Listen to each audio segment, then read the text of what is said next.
भगवान की है आरती, पापियों को बनाओ है आरती। ये मधुर बोल जगपंथ खोल, सन्मान बताने वाला, बिगड़ी को बनाने वाला, बिगड़ी को बनाने वाला, बिगड़ी को बनाने वाला। ये मधुर बोल जगपंथ खोल, सन्मान बताने वाला, बिगड़ी को बनाने वाला, बिगड़ी को बनाने वाला, बिगड़ी को बनाने वाला। श्री राम यही घनश्याम यही, श्री राम यही घनश्याम यही, श्री राम यही घनश्याम यही, श्री राम यही घनश्याम यही। प्रभु की महिमा की आरती, पापियों को पाप से तारती। भागवत भगवान की है आरती, पापियों को पाप से है तारती, पापियों को पाप से है तारती, पापियों को पाप से है सर्वोपरि कलावतारम संसार सारे भुजगे चराम, सदा वसंतम हृदयारविंदे भवं भवानी तं नमामि। त्वमेव माता पिता त्वमेव, त्वमेव बन्धुः सखा त्वमेव, त्वमेव विद्याधनं त्वमेव, त्वमेव सर्वं त्वमेव देव, त्वमेव सर्वं त्वमेव देव। भागवत भगवान की है आरती, पापियों को पाप से है तारती, पापियों को पाप से है तारती, पापियों को पाप से है तारती। बोल बिहारी लाल की श्रीमद् भागवत महापुराण की जय जय श्री राधे श्याम। स्थान ग्रहण करेंगे। आई हुई ठाकुर जी के चरणों में नमन करते हुए आज सप्तम दिन का महापुराण श्रीमद् भागवत इसका श्रवण करेंगे। कल सभी भक्तों ने रुक्मणी जी का विवाह हुआ, उसका दर्शन किया। परीक्षित कहते हैं, बाबा ये अमृत पान करते करते मेरे कान नहीं भरते, आनंद होता जा रहा है। आप सुनाते जाएं, मैं श्रवण करता जाऊं। सच्चिदानंद रूपाय विशुद्ध पत्यादि हेतवे, तापत्रय विनाशाय श्री कृष्णाय नमः। नारायण नमस्कृत्य नरं चैव नरोत्तमं, देवीं सरस्वतीं व्यासं ततो जयमुदीरये। यं प्रभजन्तमनुपेदं वेदसत्यं, द्वैपायनो विराटान्तराजहाम, पुत्रेति तनुमैत्रया सर्वो वनेन्दु, इष्टं सर्वभूतिहृदयं मुनिमानतोऽस्मि। बारंबार नमन है आपके चरणों में गुरुदेव, बारंबार प्रणाम। परीक्षित कहते हैं, आपने अमृत कथा सुनाकर मेरे जीवन को तप किया है। मेरी आत्मा मुक्ति के पथ पर जो चल रही है, आनंद हो गया। तो देव भगवान कहते हैं, राजन महायोगी कृष्ण जिन्होंने एक नहीं 16,100 विवाह 108 विवाह किए, जिन्हें सबसे बड़ी रुक्मणी जो लक्ष्मी का अवतार है साक्षात। द्वितीय विवाह जो श्री कृष्ण का हुआ, जो लक्ष्मी के अवतार रुक्मणी की तरह वो भी पटरानी बनी। सबसे बड़ी पटरानी है रुक्मणी, जो साक्षात लक्ष्मी है। द्वितीय पटरानी जब आई, वो भी भगवान की बड़ी भक्त, और वही जामवंत की बेटी जामवंती। परीक्षित कहते हैं बाबा जामवंत तो राम जी के अवतार में थे, तो क्या वो भगवान कृष्ण के अवतार में भी थे? हाँ, जामवंत की आयु बहुत लंबी है, दीर्घ आयु है जामवंत। वो द्वापर युग में भी थे और उनकी कथा बहुत प्यारी है। परीक्षित कहते हैं बाबा जामवंत की बेटी भगवान कृष्ण के लिए ब्याही गई, पटरानी बनी, वो कथा सुना दीजिए। का सुनो, वही कथा सुनाते हैं।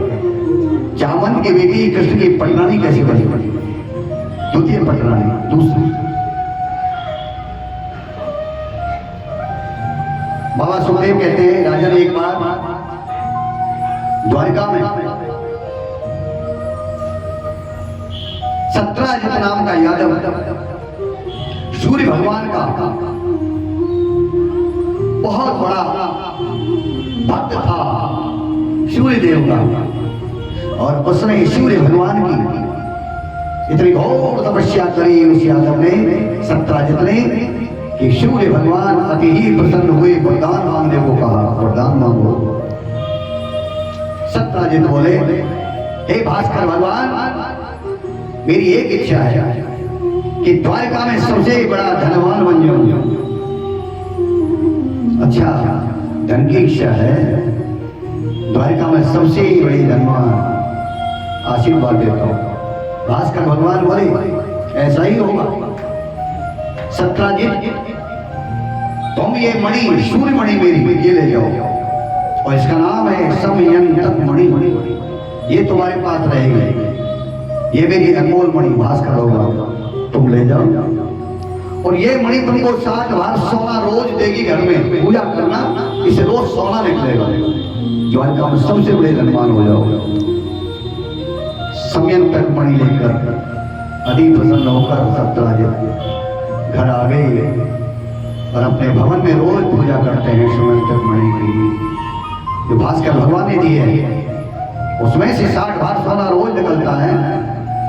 धीरे धीरे सत्राजित के भवन में स्वर्ण का ढेर लगने लग गया, अंबार लगने लगा, कितना बड़ा धनवान हो गया द्वारिका के अंदर। और जब किसी पर लक्ष्मी कृपा करती है, धन आता है, तो साथ में मद भी आ जाता है, अहंकार भी आता है। श्रीमद् भागवत में 7 अक्षर हैं और 7 अक्षर यही बता रहे हैं। श्री माने लक्ष्मी, भागवत भी जो स्मरण करते हैं बड़े प्रेम से, उनके घर में लक्ष्मी का वास होता है। श्री माने लक्ष्मी, जो प्रेम से भागवत सुनेंगे लक्ष्मी कृपा करेगी। लेकिन श्री के आगे कुछ और भी आता है, भागवत के नाम में आता है मद। अगर लक्ष्मी आ गई यानी श्री आ गई तो मद भी आएगा पीछे, श्री मद।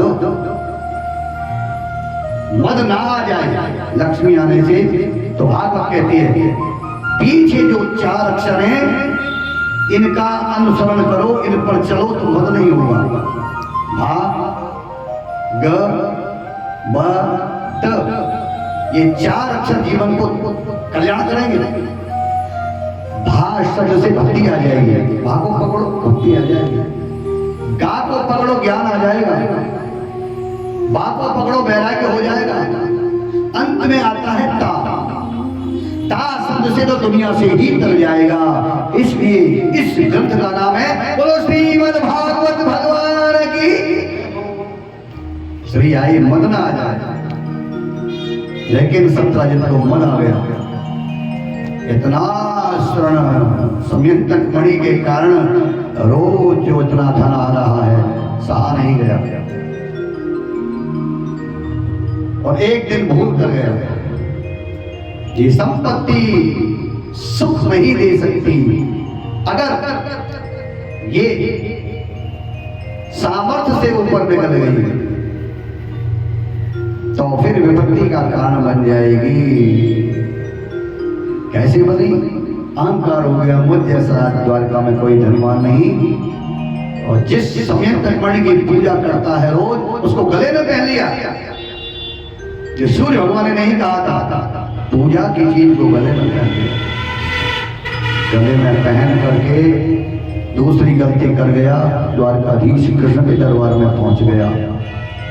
मणि का ऐसा प्रकाश था, दरबार में जाते ही सब दरबार वाले ये कहने लगे सूर्य भगवान आ गए। प्रकाश था, सूर्य की मणि थी, सूर्य आ गए, सूर्य आ गए।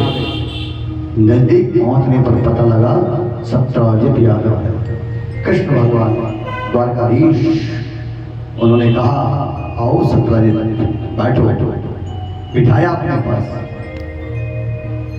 और कहा सत्यजित तुम्हारे इस गले में जो सूर्य की तरह प्रकाश कर रही है, भगवान को सब पता था, लेकिन भगवान तो परीक्षा ले रहे हैं। तुम्हारे गले में सूर्य जैसे प्रकाश को करने वाली ये क्या है? महाराज संयंत्रक मणि है। अच्छा कहां से प्राप्त हुई? भगवान मैंने तपस्या की सूर्य भगवान, एक बार का नहीं, स्वयं सूर्य देव ने दिया मुझे। भगवान बोले क्या प्रभाव है इसमें कि प्रभु 60 बार सोना नित्य प्रति प्रदान करती है, रोज निकलता है। भगवान बोले इतना सोना रोज मणि से प्राप्त होता है तो सत्यजित ये तो बहुत अधिक धन तुम्हारे यहाँ हो गया होगा। द्वारका में मेरे जैसा कोई धनवान नहीं। भगवान ने कहा बहुत अच्छी बात है। ठाकुर जी बड़े प्रेम से बात करते हैं, समझाते हैं, यही सुनता बहुत अच्छी बात है सत्यजित। जिस राजा के राज्य में अगर प्रजा धनवान रहती है तो उस राजा को बहुत खुशी रहती है कि समय आने पर मेरी प्रजा मेरा साथ देगी।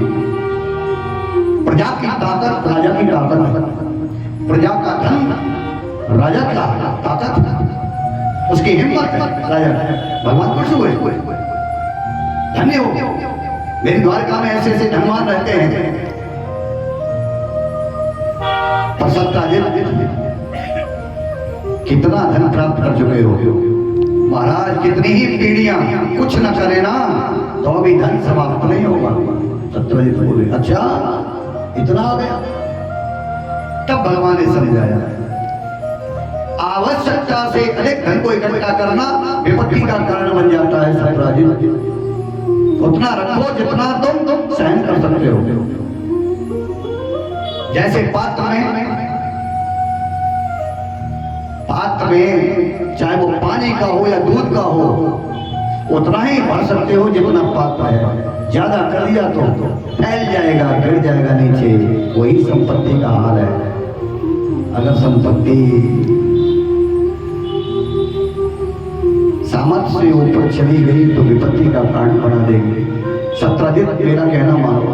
भगवान बोले इस मणि को अब तो द्वारका कोष में, द्वारका के राजकोष में इसे दे दो, दान कर दो, दान कर दो और उससे क्या होगा? तुम्हारा कल्याण होगा। इससे जितना धन आएगा सब प्रजा के काम आएगा, सबके काम आएगा। धनवान वो है जो अपने धन से किसी का कल्याण कर दे तो धनवान है। अकेला ही खाता चला गया तो नरक का गामी बन जाता है। भगवान ने कितना अच्छा कहा। अगर सामर्थ्य है तो आप ऐसा क्यों ना करो कल्याण हो जाए। लोभ आ गया सत्यजित को, लोभ आ गया और मन में सोचा ये क्या कर रहे हैं कृष्ण, मेरी अनमोल मणि को मांग रहे हैं, मैं कैसे दूं? मैंने तपस्या करी है, मैं कैसे दे सकता हूं? तो कृष्ण के डर से सत्यजित बोले कि महाराज अभी घर पर कोई कार्य मेरा रह रहा है, मैं घर होके आता हूं। उठ के चला गया। भगवान समझ गए, उठ के चला गया। क्यों? पता है ये राजा है द्वारकाधीश कृष्ण, अगर इसने आदेश कर दिया कि मणि देके जाओ तो देनी पड़ जाएगी। अभी तो कृष्ण आग्रह कर रहे हैं दान कर दो, लेकिन आदेश कर दिया तो देनी पड़ जाएगी, तो उठ के ही चला गया। लोग घर चला गया। दूसरे दिन उसके छोटे भाई ने गले में पहन लिया मणि को। विपत्ति कैसे आती है देखो। बड़े को देखा ये मेरा भाई भी तो पहनता है, आज मैं पहन लेता हूँ। मित्रसेन छोटा भाई उस मणि को पहन के वन में चला गया और वहीं सिंह ने उसे मार दिया। मणि वन में चली गई। सिंह ने जब मित्रसेन को मारा तो पंजे में मणि चली गई, वो सुमेंद्र मणि सिंह ले गया। अब वो तो पशु है, मुझे क्या पता मेरे पंजे में क्या है, अनमोल मणि, वो भी सूर्य की। एक गुफा के आगे होके गया और गुफा में कौन रहता है, बोलो जामवंत महाराज की। जामवंत आगे निकल गए, देखा सिंह के पंजे में अनमोल मणि, ये कहां से ले आया। जामवंत जी ने तत्काल उसको मार दिया सिंह को और मणि को गुफा में ले गए। जामवंत जी गुफा में प्रकाश ही प्रकाश हो गया। बेटी भजन करती है भगवान का, उनकी बेटी जामवंत जी बहुत भक्त है भगवान की। क्या बेटी देखो आज भगवान ने हमें प्रकाश दे दिया, गुफा के अंदर प्रकाश हो रहा है, अब अंधेरा नहीं। ऐसा लगता है कि मणि तो क्या ही, आज जामवंत की बेटी का भाग खोलने वाला है और जामवंत की बेटी जामवंत जी के जीवन में अब प्रकाश होने वाला है। मणि चली गई जामवंत जी के पास। सत्यजित ने जब देखा तो पूजा स्थल पर मणि नहीं है। मणि कहां चली गई, उसे याद आया कल कृष्ण मांग रहा था, द्वारकाधीश कल मांग रहे थे। लगता है वो क्यों सुना है ब्रज में बड़ी चोरी करता था वो, और वही चोरी करके ले गया। वो चोर है, मैंने दिया नहीं तो चुरा के ले गया। भैया द्वारकाधीश को चोरी लगा दी, कलंक लगा दिया उसने। एक से कहा, एक ने दूसरे से कहा। धीरे धीरे पूरी द्वारका में ये बात फैल गई कि कृष्ण ने समय तक मणि सत्यजित की चोरी कर दी। द्वारकाधीश भगवान ने, राजा ने भगवान के कानों में जब ये बात पहुंची, भगवान मुस्कुराए, बोले भाई मेरे बाहर में क्या देखा है, न तो मैंने चोरी ब्रज में की थी। भगवान कह रहे ब्रज में भी मैंने किसी की चोरी नहीं करी। मैंने अगर माखन मिश्री खाया ब्रज के अंदर तो जिन गोपियों ने बुलाया था घर में भोग लगा ले, मैं उन गोपियों के यहाँ गया था। गोपियों ने तो माँ को झूठ बोल के कहती थी ये चोरी करके आया है, लेकिन बुलाती गोपी आई थी, वहां भी चोरी नहीं की किसी घर में। यहाँ मुझे धन का चोर बना दिया। कृष्ण कहते हैं बताइए लक्ष्मीपति को चोरी लगा दिया, भगवान को बड़ा दुख हुआ। कृष्ण कहते हैं जब किसी को दुख या सुख संसार मिलता है तो और कोई नहीं देता, उसके कर्मों से मिलता है, उसी के कर्मों से। अगर सुख मिला है तो उसके कर्मों से मिला है, अगर दुख मिला है तो भी उसके कर्मों से मिला है। ये कृष्ण कह रहे हैं। कृष्ण ने कहा, मैंने उनको स्वयं कहा है गीता के अंदर, कर्मण्येवाधिकारस्ते मा फलेषु कदाचन। जीव जो जैसा कर्म करता है उसे फल भोगना पड़ता है।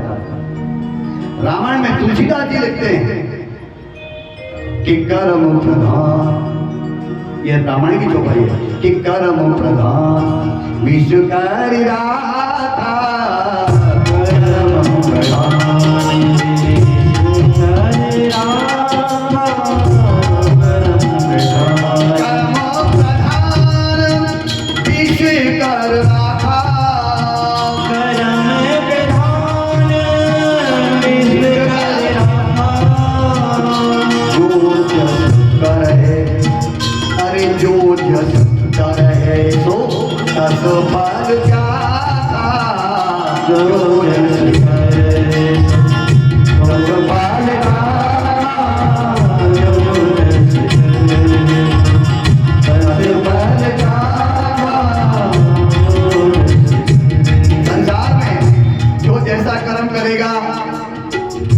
उसको वैसा ही मिलेगा। दोष मत देना किसी को, उसने कर दिया उसने दे दिया, ना ना तेरे कर्मों का फल है। रामायण कह रही है अरे को ना काऊ सुख दुख कर दाता, ओ ना काऊ सुख दुख कर दाता, ये निज कृत कर्म अरे भोग सब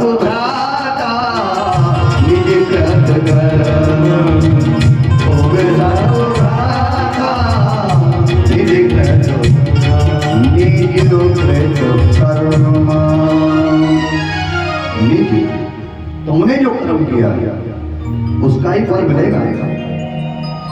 दूसरे का किया हुआ नहीं मिलेगा तुम्हें अपना। ये कृष्ण कह रहे हैं कि मैंने तो कहा है कि कर्म का फल मिलता है, तो भाई मैंने कौन सा ऐसा कर्म कर दिया जो झूठा कलंक लगा दिया? चोरी नहीं की, चोरी लगा दी। भगवान कह रहे हैं तो भगवान ने कहा कर्म तो मैंने किया है कोई ना कोई, नहीं तो झूठी चोरी क्यों लगती मुझे? कहीं ना कहीं मुझसे गलती हुई है और कोई न कोई कर्म मेरा ऐसा बिगड़ा है जो इस संतरा जितना चोर बना दिया, वो भी धन का। भगवान कहते याद करता हूं जब से मैंने जन्म लिया, कृष्ण कहते हैं ब्रज में चले गए ध्यान लेकर, ब्रज में गए ध्यान से कि जब मैं बाल्यावस्था में ब्रज में था वहां तो कोई गलती नहीं हो गई। ब्रज में ध्यान को ले मैं गैया चराता था, मैं माखन चुराता था, मैं यशोदा के यहाँ रहता था, कहीं कोई भूल तो नहीं कर दी मैंने, ये कलंक लग गया। भगवान विचार कर रहे थे कि याद आ गया, अरे एक दिन भूल हो गई थी, हो सकता है ये उसी का परिणाम है। कृष्ण कहते हैं उसी का परिणाम है, छोटी चोरी लगना, झूठा कलंक। मैं समझ गया मुझसे ही गलती हो गई, ब्रज में हुई। क्या गलती हुई तो सुन ले। गैया चला के आ रहे थे, रोज का कार्य था ठाकुर जी का, गौ चला के आना, लौट के आ रहे थे शाम का। दिन कौन सा था वो? भादों का महीना था, अमावस्या के बाद कलंक चौथ थी, जिस दिन विद्वान लोग चंद्रमा नहीं देखते हैं आकाश में, कलंक का चंद्रमा नहीं देखते होते। भगवान कृष्ण कहते हैं आज कलंक चौथ है, हम चंदा नहीं देखेंगे, आज नहीं देखेंगे, क्योंकि जो चंदा को देख लेता है उसे झूठा कलंक लगता ही लगता है। कलंक चौथ के चंद्रमा को देखने वाला कलंक लगेगा एक दिन उसे जरूर। ये रामायण में भी लिखा हुआ है, भागवत में भी लिखा हुआ है। अगर रामायण के द्वारा बताऊं मैं आपको कलंक चौथ की बात, तो सुंदरकांड में विभीषण ने कहा है कलंक चौथ के लिए, रावण से कहा है कि रावण सीता को ऐसे मत देखना जैसे विद्वान लोग चौथ का चंदा, कलंक चौथ का चंदा नहीं देखते। सीता नहीं है, ये कलंक की चौथ है, कलंक चौथ है सीता। अगर तूने इसे देख लिया तो रावण तू कलंकित हो जाएगा। ये रामायण में लिखा हुआ है, सुंदरकांड। विभीषण ने कहा है कि तो परिणार यार गुसाई, तो परिणार अरे गुसाई, तजो चौथ चंदा की नाई। चौथ के चंदा को विद्वान लोग नहीं देखते, सीता को ऐसे मत देखो। आज कन्हैया को याद आ गया, गैया चला के आ रहा था, चंदा निकल चुका था, चौथ का चंदा। कान्हा ने नजर नीचे करी, आकाश में नहीं देखूंगा, आकाश में देखूंगा नहीं, आज धरती में देख के चलूंगा गैया के पीछे पीछे।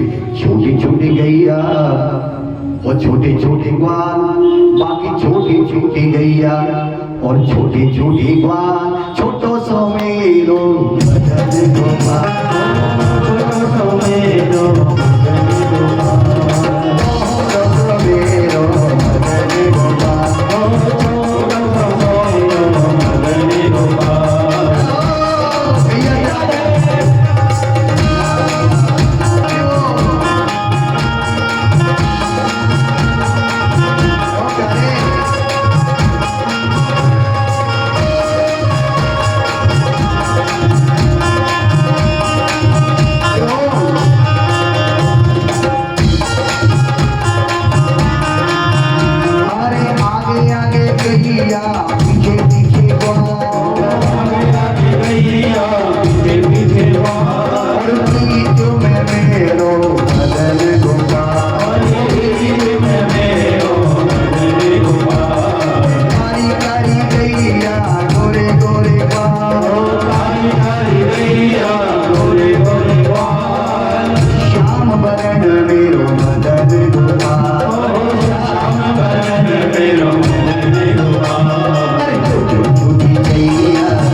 से उतर गए, याद रखना। और जब 6 दिन नहीं आए, आज आ गए, चलती गाड़ी में चढ़ गए, चलती गाड़ी में। देखिए यही तो आश्चर्य है कि 6 दिन नहीं आए, आज आ गए। तो आज गाड़ी में चलती हुई में चढ़ गए, और वो भी चले गए तुम्हारे पास, जहाँ आप पहुंचोगे अनायास वो भी चले गए। 6 दिन से बैठे थे, लेकिन गाड़ी जब मंजिल पर स्टेशन पर पहुंचने वाली थी, पहले उतर गए, पहले उतर रह गए। वो 6 दिन की मेहनत भी चली गई। बोलो राधे राधे। एक यात्री है जो गाड़ी में बैठने के लिए घर से आधे घंटे पहले जाता है, बड़ा समझदार है, बहुत समझदार है, जाके बैठ जाता है स्टेशन पर। कभी तो आएगी, मैं तो तैयार हूं ना, मैं पहुंच चुका हूं पहले। एक होता आलसी, राइट टाइम चलता है, ठीक टाइम से जाता हूं, लेकिन कहीं फंस जाता है और गाड़ी निकल जाती है। पहले चला होता तो गाड़ी मिल जाती, लेकिन देरी से चला। वेद शास्त्र कहता है जो यहाँ ने जन्म लिया है, जिसने यहाँ धरती पर मृत्युलोक में, उसे समय से आगे चलना चाहिए, समय से आगे। जो समय से पीछे चलेगा मंजिल नहीं मिलेगी, वो दोहरा देगा। समय से आगे चलने वाले को मंजिल मिलती है। समय के सर पर पांव रख के जो चलता है, समय यानी काल, काल के पीछे मत चलो ना, काल के सर पर पांव रख के चलो कि आजा उससे आगे चलना हो। आज कन्हैया मेरे ठाकुर, समय कैसा भगवान है। अरे जिस चंदा को देखने के लिए कान्हा मचलते थे यशोदा से, एक बार यशोदा ने बाल्य अवस्था में कह दिया, प्राणा रो रहे थे, बच्चे को खिलाने के लिए यानी रखने के लिए, चुप कराने के लिए चंदा दिखा दिया आकाश में। और क्या कह दिया यशोदा ने, लाला रोवे मत, वो देख आकाश में तेरो मामा चंदा। ये मामा का नाम यशोदा ने दिया है चंदा को। पहले चंदा मामा नहीं था, लेकिन कृष्ण को चुप कराने के लिए, खिलाने के लिए, खेल खिलाने के लिए चंदा को मामा बना दिया। अब कृष्ण बोले माँ, मामा आकाश में क्या कर रहे हैं, ऊपर क्यों है, नीचे लाओ, साथ में खेलूंगा मामा के। अब यशोदा ने कह तो दिया तेरे मामा नीचे कैसे लावे, आकाश के चंदा को नीचे कैसे लाए। अब तो कान्हा जोर से रोने लगे और ज्यादा कि मामा को लाओ, चंदा से खेलूंगा। यशोदा बोली हाय ये कैसी आफत कर रही, नहीं दिखा दी तो अच्छा रहता है, अब कैसे लाऊंगा। एक बार आ गया, माँ क्या बात है। यशोदा भैया ये देख चंदा दिखाया और रोमन लगे हो, देखो लाओ नीचे लाओ। बाल बोला कौन सी बड़ी बात है, अभी ले आता हूँ। ले आएगा, हाँ देख कैसे लाता हूँ। बड़ा ही बुद्धिमान था, भीतर गया भवन में, एक थाली लाया, पानी भर के ले आया, चांदनी में आगे रख दी यशोदा के, परछाई आ गई थाली के अंदर। देख यशोदा मैया ये आगो या को मामा दिखा दे, थाली की चंदा की परछाई पानी में दिखाई थाली में, चंदा बहुत अच्छा दिख रहा था। कान्हा बड़े खुश हुए, मामा आ गया, मामा आ गया देख कर चंदा को इतने खुश हुए परछाई में लेकर के। लेकिन अब मामा को पकड़ना चाहते हैं कृष्ण, तो थाली में हाथ डाल दिए, पानी हिल गया तो मामा चला गया। पानी हिल गया, परछाई चली गई, फिर रोने लग गया, भैया मामा चला गया, मामा तो गए। सखा ने हाथ से बाहर निकाले, ग्वाल में बाहर निकाल, पानी को स्थिर किया, फिर परछाई आ गई। कैसा खेल हो रहा है। वो भी एक समय था जब कृष्ण चंदा को मचल रहा है, ये भी एक समय है जो चंदा नहीं देखना चाहता। समय बड़ा बलवान है, समय समय को याद रख, समय बड़ा बलवान, तू समय समय को याद कर, समय बड़ा बलवान। और भीलन लूटी गोपिका, वही अर्जुन वही मान। समय समय को याद कर, समय समय की बात, समय समय को याद कर, समय समय की बात। और काऊ समय के दिन बड़े और काऊ समय की रात। सर्दियों में रात बड़ी हो जाती है, सर्दियों में रात बड़ी और गर्मी में दिन बड़े। ये समय है। आज कान्हा कहता है जब खेलता था थाली में तो चंदा बहुत अच्छा लगता था, लेकिन कलंक चौथ का चंदा बहुत बुरा, कलंक लगा देगा, नहीं देखना चाहते। तो आज जब खेलते थे देवता भी दर्शन करते थे। कैसे, कन्हैया को चंदा दिखाए रही माँ, छोटे थे जब, कन्हैया को चंदा दिखाए रही माँ,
अति आनंद है।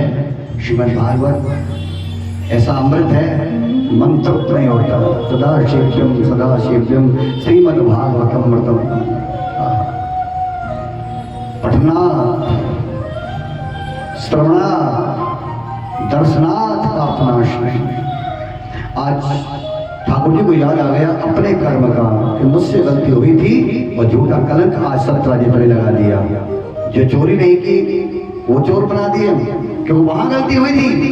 कलंक चौथ का चंदा मैंने आकाश में नहीं देखा था, ब्रज में बरसात का समय था, भादों का महीना था, तो गड्ढों में पानी भरा हुआ था।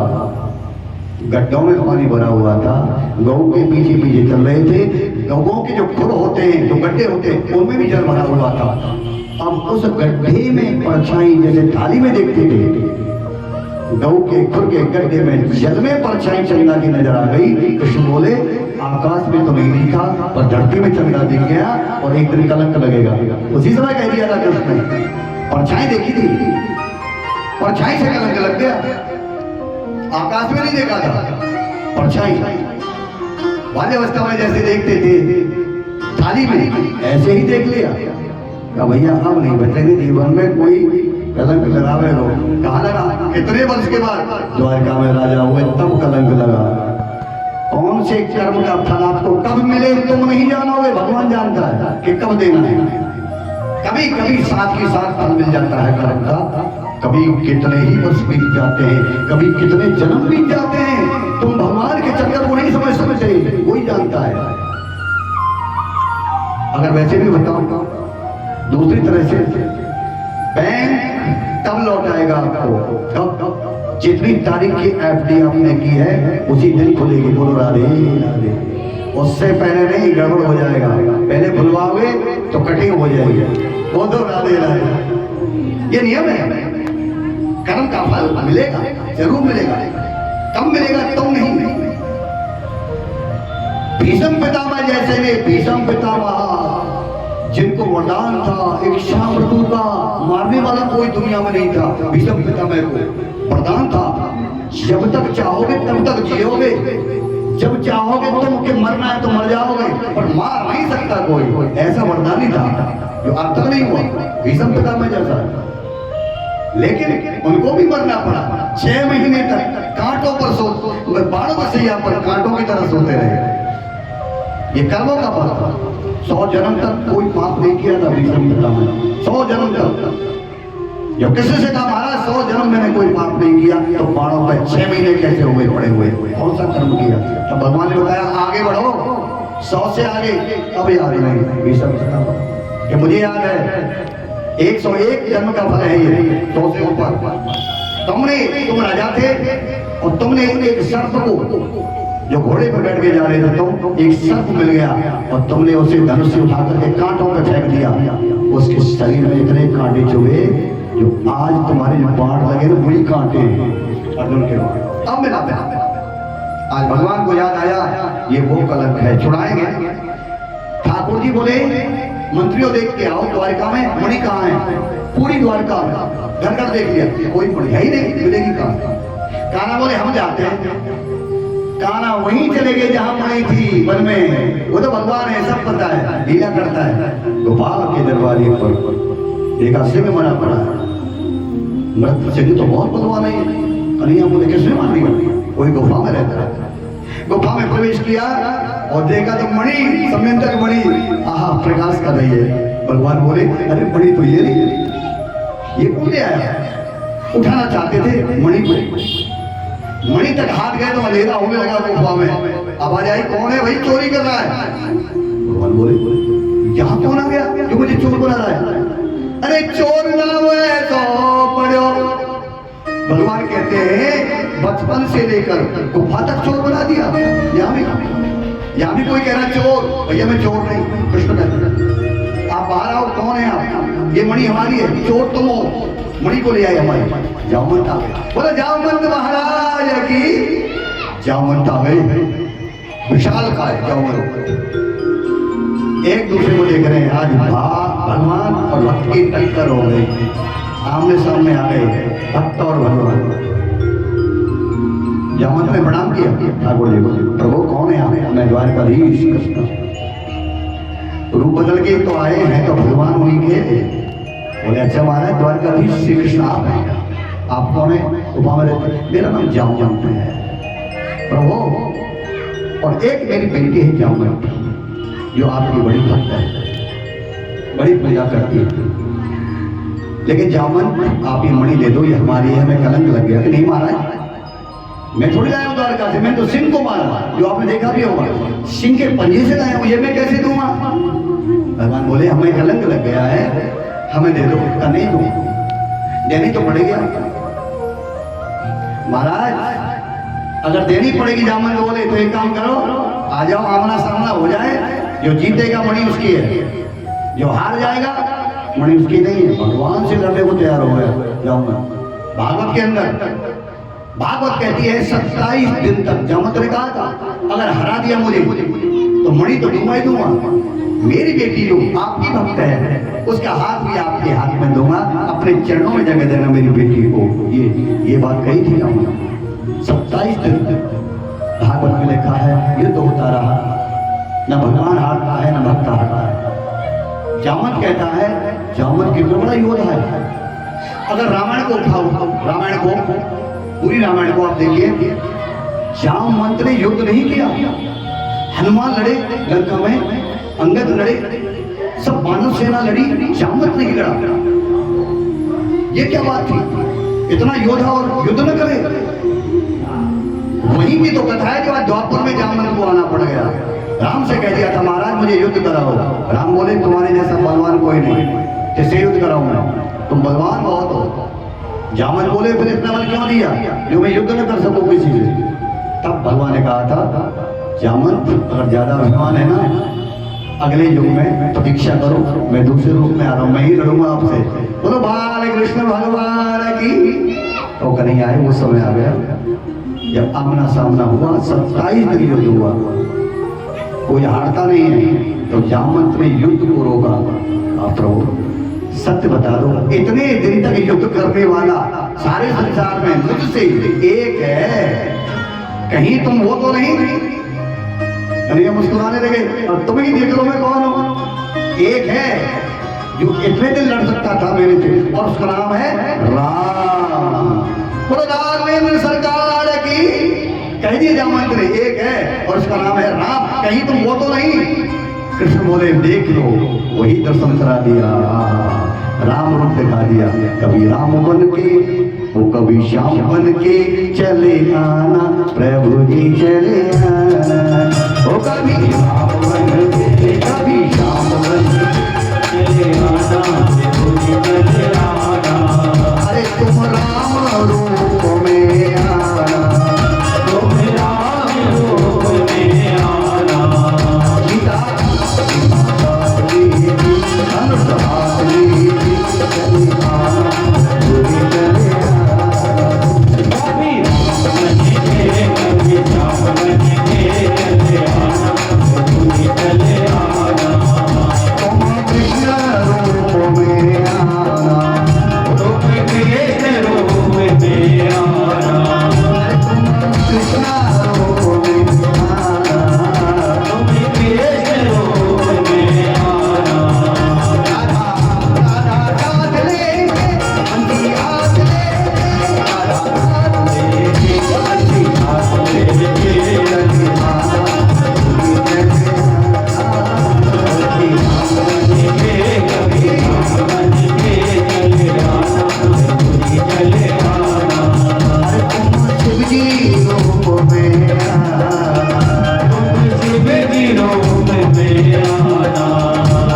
पहचान लिया। और जामन बोले प्रभु ये मणि ले जाइए, लेकिन उससे पहले मेरी बेटी का हाथ आपका भजन करती है, बिना मांगी बेटी है, आप अपने चरणों में जगह तो बहुत बहुत भक्ति करती थी भगवान जामवंती। कृष्ण बोले चरणों में नहीं, इनकी तो जगह मेरे हृदय में पटरानी बनेगी, पटरानी। ये 8 पटरानी आई है पहले कन्हैया की, जिन्होंने ज्यादा भक्ति की थी कन्हैया की, बहुत ज्यादा। सबसे बड़ी रुक्मणी, दूसरी जामवंती, तीसरी आएगी अब जाते ही और अपने आप आ रही है। तीसरी कौन? सत्यभामा। रुक्मणी, जामवंती, सत्यभामा, मित्रविंदा, नागरजिती, सत्या, भद्रा, कालिंदी यानी यमुना, ये भी पटरानी है भगवान की। 8 पटरानी और 8 विवाह। सब भगवान ने एक भी विवाह अपनी इच्छा से नहीं किया, जब भक्ति करके आ रहे हैं अपने आप आ रहे हैं। मणि को ले लिया, मणि दान में मिली, कन्यादान में लेकर के जाकर भगवान सत्यजित के पास पहुंचे। अब भैया ले अपने मणि को चोर बना दिया आपने, वो रोने लग गया, प्रभु बड़ा अपराध हुआ, मुझे क्षमा कर दो, मैंने आपको कलंक लगा दिया, प्रभु कैसे छूटेगा। कोई बात नहीं, भगवान बोले मणि को रख लो। नहीं महाराज मैं नहीं लूंगा, तुम्हारी है तुमको लेनी पड़ेगी। तो प्रभु एक बेटी है, मेरी बेटी बहुत भजन करती है आपका प्रभु, उसका हाथ मैं आपके हाथ में आपके चरणों में सौंपता हूँ, जिनका नाम है बोले सत्यभामा मैया की। सत्यभामा आ गई, देखिए पटरानी आ रही। अब राजा परीक्षित सुखदेव बाबा से कहते हैं बाबा ये 8 तो पटरानी है, पर 16,100 रानी ये कहां से आ गई? तो सुखदेव बाबा बोले ये 16,100 रानी एक साथ आ गई, सब एक साथ। इतनी बारात रानियों की कहां से आई, कान्हा कहां से लाई, ये कथा सुनना चाहते हैं परीक्षित। बाबा सुनाओ इतने विवाह एक साथ कैसे हो गए कन्हैया में? कि सुनो, एक असुर था जो धरती का पुत्र था, भूमि का पुत्र भौमासुर बहुत बलवान हो गया और धरती माँ से उसने आशीर्वाद ले लिया अपनी माँ से, माँ मुझे अमर कर दो। धरती बोली बेटा अमर का वरदान तो कोई नहीं दे सकता, पर तू मेरा बेटा है, मैं आशीर्वाद देती हूँ। धरती कहती है जब तक मैं नहीं कहूंगी तेरी मृत्यु नहीं होगी, जा आशीर्वाद है मेरा। भौमासुर बोला माँ ने आशीर्वाद दे दिया। संसार की कोई माँ अपने बेटे को अपने मुख से कह नहीं सकती तेरी मृत्यु हो जाए, मैं अमर हो गया। ऐसा वरदान पाकर के अहंकार आ गया भौमासुर को,